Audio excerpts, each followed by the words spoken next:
Hey guys, so today I'm going to show you how to understand basically fundamental analysis of a company, the background of the company, like how's the company being operated, the earnings they made in the trailing 12 months divided by the market cap.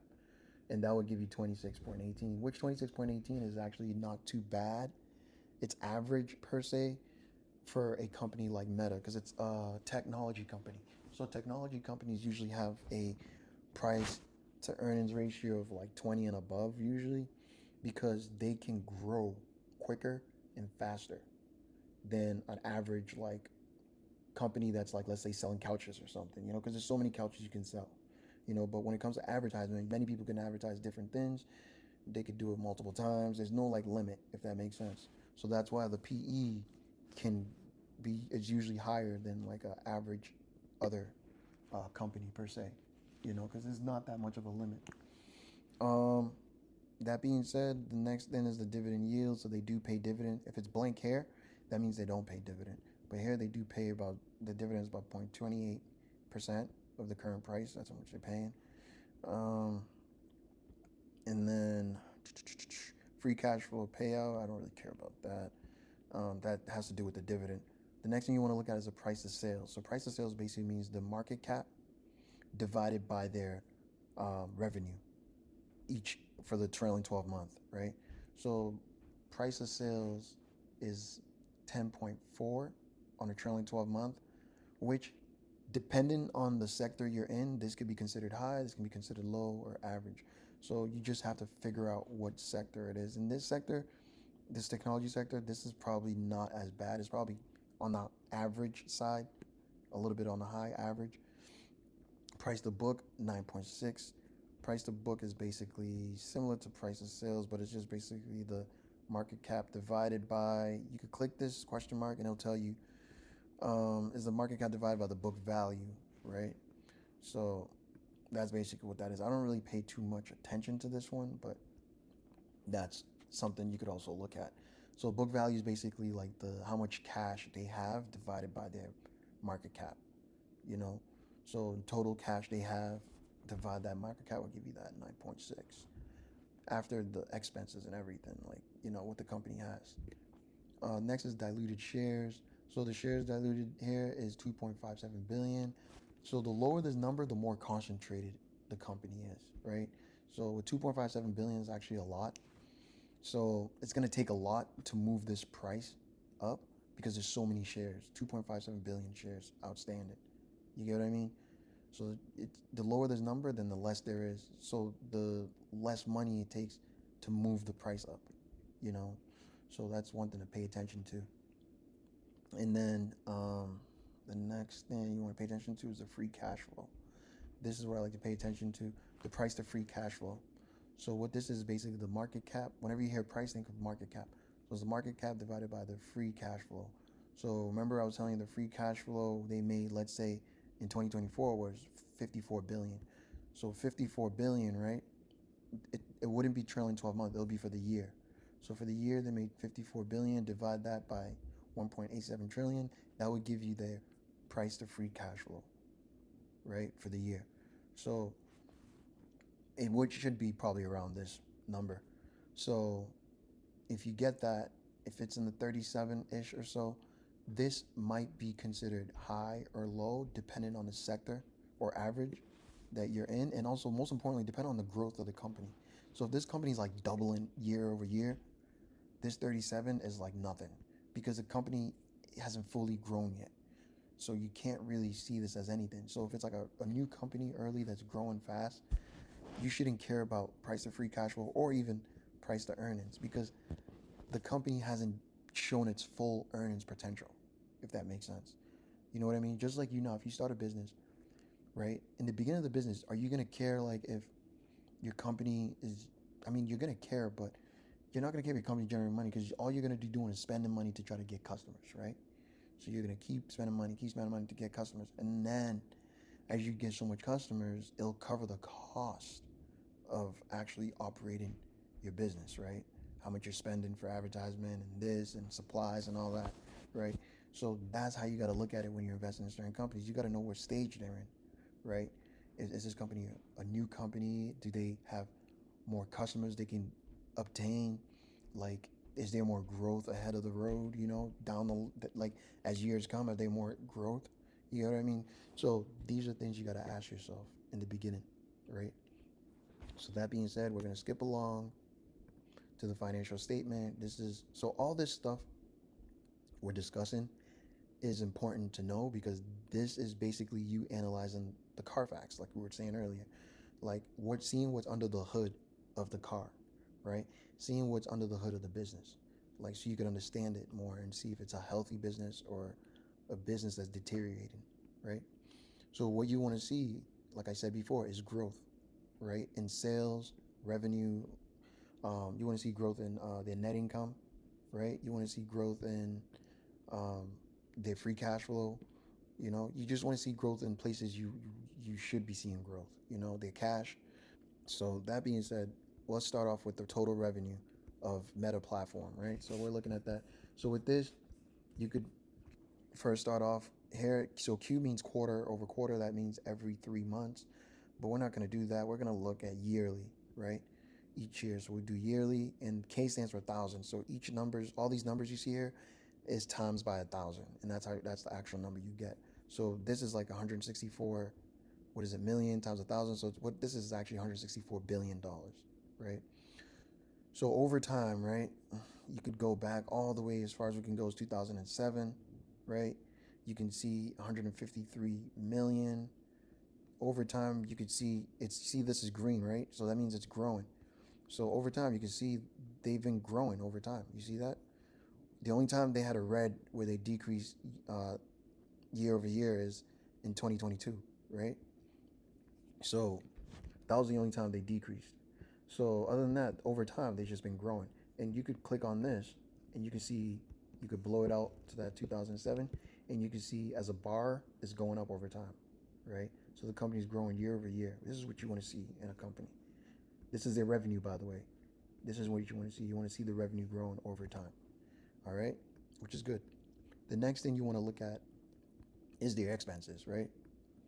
So you're seeing their expenses also growing because obviously as a business grows, most likely their expenses are going to grow, right? Because you need more things to pay. Like for instance, if you're selling like food, right, you're going to need more containers. You're going to need more storage. You're going to need more things. Those are expenses, but because you're selling more food, so that's why the expenses go. But you want to also make sure the expenses isn't growing outrageously. You know what I mean? Compared to the growth of the revenue, right? So that's where you see the difference between the total revenue and the cost of the goods is that gross profit, right? So you want to see the gross profit growing over time. And that shows efficiency of the business, right? Because cost of goods sold means basically it's the raw materials you need for your business to operate, right? So if you're selling like food or let's say snacks, right? You got to pay for the packages, right? So that is cost of goods and all that. So if you subtract that, you get your gross profit and other things that you have to subtract. Um, so yeah. Next thing you want to pay attention to is the net income. And if you ever want to know what makes the stock price move, you see, like for instance, okay, this is what we're looking at. We're not going to look at Meta. So the reason why, let's do the weekly. The reason why this stock is moving over time up is due to the net income. This is what's causing all this is the actual net income, right? It's this. This is what you want to pay attention to when you're investing in any company. You want to see growth in this, and you want to see a positive number. You don't want to see a negative number because that means they're losing. The business is losing money. It's not profitable. So if let's say you click on this, right, you're seeing growth over time on average, right? If you want to smoothen it out, you go to trailing 12 months and you see it smoothing it out, and you could see it on a smooth, you see that it's increasing over time. Yeah, there's periods of dips, which most likely the stock price probably did dip around this time, which would be a nice buying opportunity if you can see like the reason why it's dipping is maybe a temporary reason.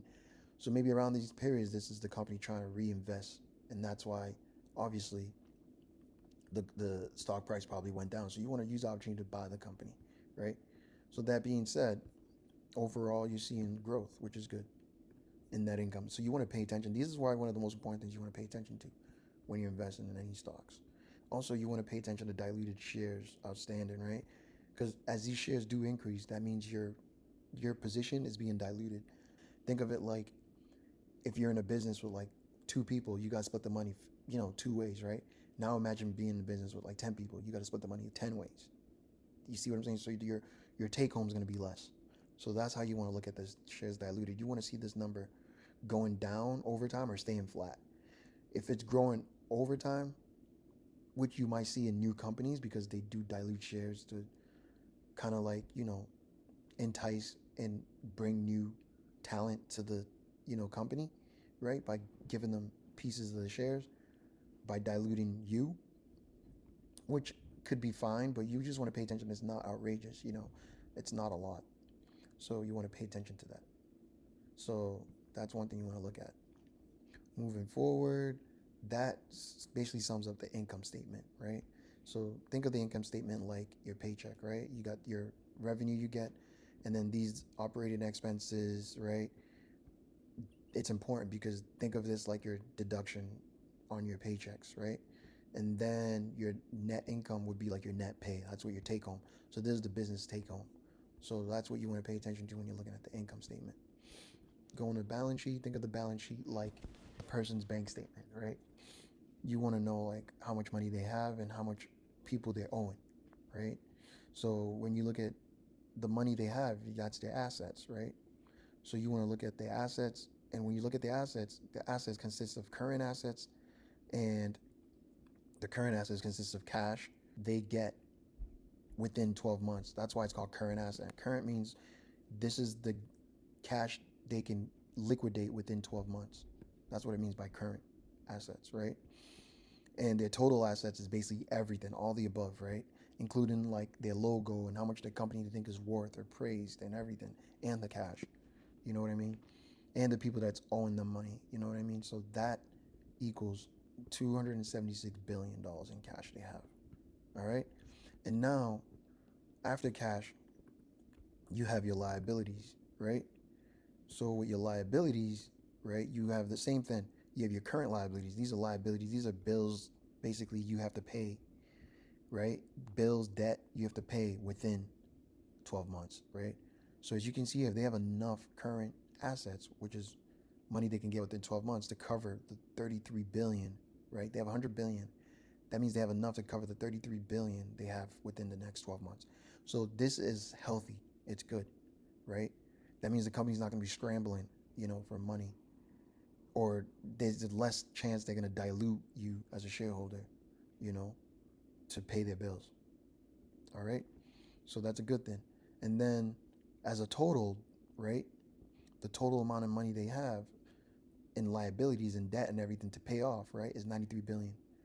So basically this company is so strong, they have a strong balance sheet because they have enough current assets. Like in 12 months, they could literally, if they wanted to, pay off all their liabilities and not owe anybody anything, right? Which is good, right? And they also have a non-current assets of 176 billion. So basically, their total assets 276, right? Subtracted by 93, so they have over $100 billion, right, of assets, right? But one thing you want to pay attention to is how much of that money, right, of assets they have is actually tangible. That means it can't be like some imaginary like thing like their logo or what they think it's worth. Like how much of it is actually tangible? Like they can resell something, like if it's a couch or a building or something, they can actually sell it and make money, right? So to find that out, you just got to go to non-current assets here, right, and then subtract this number, right? You see the goodwill, because the goodwill is like your logo and how much you think your business is appraised, and the intangible assets, right? You add these two up, intangible and goodwill, and then you subtract those numbers. So this is about like what, 21 billion. Subtract that from the total asset, and that will give you your true tangible assets, right? So you use that number, right, and you can subtract it with your total liabilities, and you can find out if this company is going to be a positive number or a negative. If it's positive, which is good, right? So that means the company can't really go out of business, right? So that's a good thing. So this is a healthy balance sheet, right? That sums it up. We're going to move on to the cash flow. So with the cash flow, you have cash from operations, right? So when you have cash from operations, right? Cash from operations, right, is important to know because this basically means whatever they're doing in their business, this is how much money they're generating, right? Remember, this is year over year, and you're seeing growth, right? You click on that, you're seeing growth. So they're generating cash year over year. Their cash is growing over time, which is good, right? So that's what you want to see. Cash from investing activities, right, is going down, right? It's negative, should I say? They're investing. So this right here basically means when you're seeing negative number in here, it just means the company is investing cash, which is actually investors like to see it as a good thing because you want to see your company investing cash so they can grow. Because if the company's not investing, then you might be worried because that means another business out there might be investing and they might take your company out of business. So you want to see them investing cash, but you also want to know where that cash you're investing is going. Is it something that's going to be fruitful?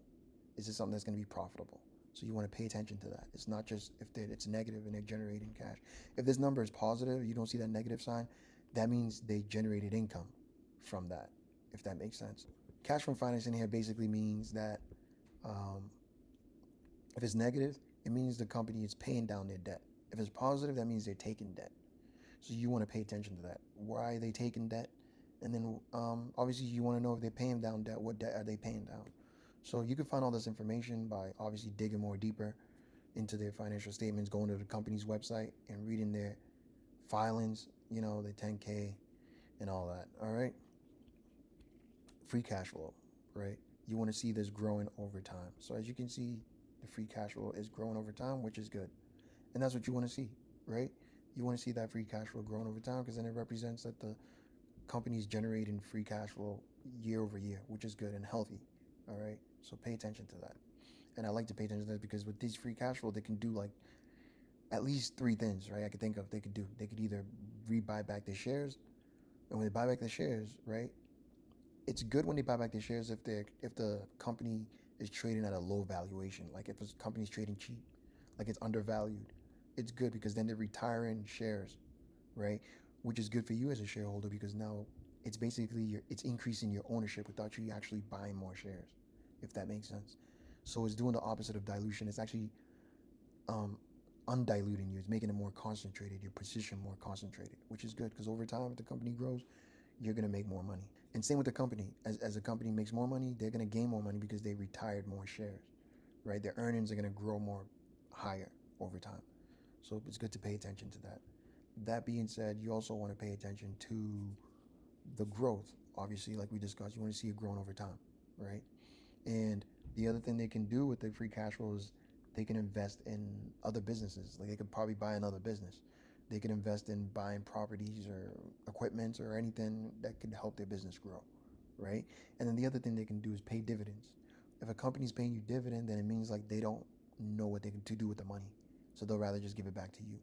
Just understand these are three things the company can do: buy back shares, invested in the other services or merger or buy another company or anything like that, or pay you as a dividend. Those are the three things like they can do with the free cash flow.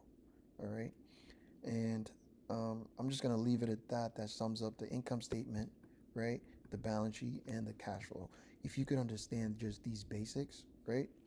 You could take your time and go deeper into it. But if you understand those basics, it should help you in understanding if the company's healthy. So from what we've looked up in Meta, Facebook, right? Overall, we can see that the company is healthy. All right. It's a great company. It's probably a company you could probably dollar cost average over time. So, in other words, like accumulate the company over time, and you should see growth if they can keep executing and growing the way they're growing over time. And that's it. All right. That sums up the fundamental analysis of a company. Thank you.